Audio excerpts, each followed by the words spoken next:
So ito naman po yung lupa nating gagamitin, ano? Ito pong lupang ito ay pinagamitan ko na po sa ibang mga halaman, kaya yung nutrients po na posibleng nakain na ng ating ng una nating naitanim, kaya i-condition po natin muli ang lupa. Pwede po kahit mamasama sana yung lupa. So kapag sa pagkakondisyon po ng lupa ay maglagay na po tayo kagad ng paunang fertilizer, ano? Ako po lagi kong ginagamit ay itong vermicast, ano?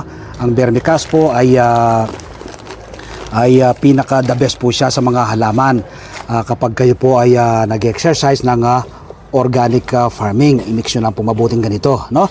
Kahit hindi nyo na po lagyan ng coco peat yan, no? Kaya ay carbonized rice ay okay na. Yung po kasing insulin plant ay gusto po niya ay yung medyo pit-pit yung lupa. Sa pag-propagate po nito, makikita po ninyo tatlo yung ating plant, ano?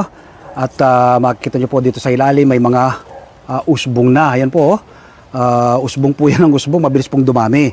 So ang gagawin po natin ngayon dito ay tatanggalin po natin sa mismong boting ito para maparami natin siya.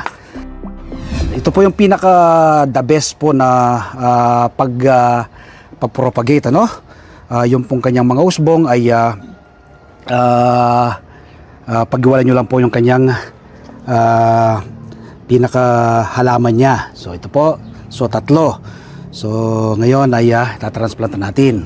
Sa pagtatransplant, so maglagay po kayo ng lupa dito sa ating bote, tapos ipasok nyo lang po ganun yan, siksik nyo lang po yan, tapos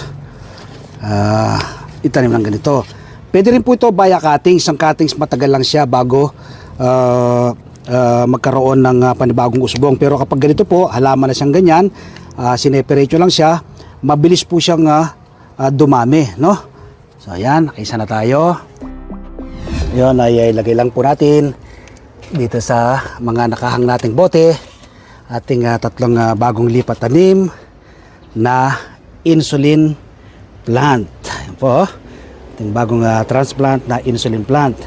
After 15 days to 1 month po ay pagkakaroon ng panibagong usbong na naman po yan, usbong ng usbong, ano? Hindi ka po all year round, meron ka pong supply na insulin plant.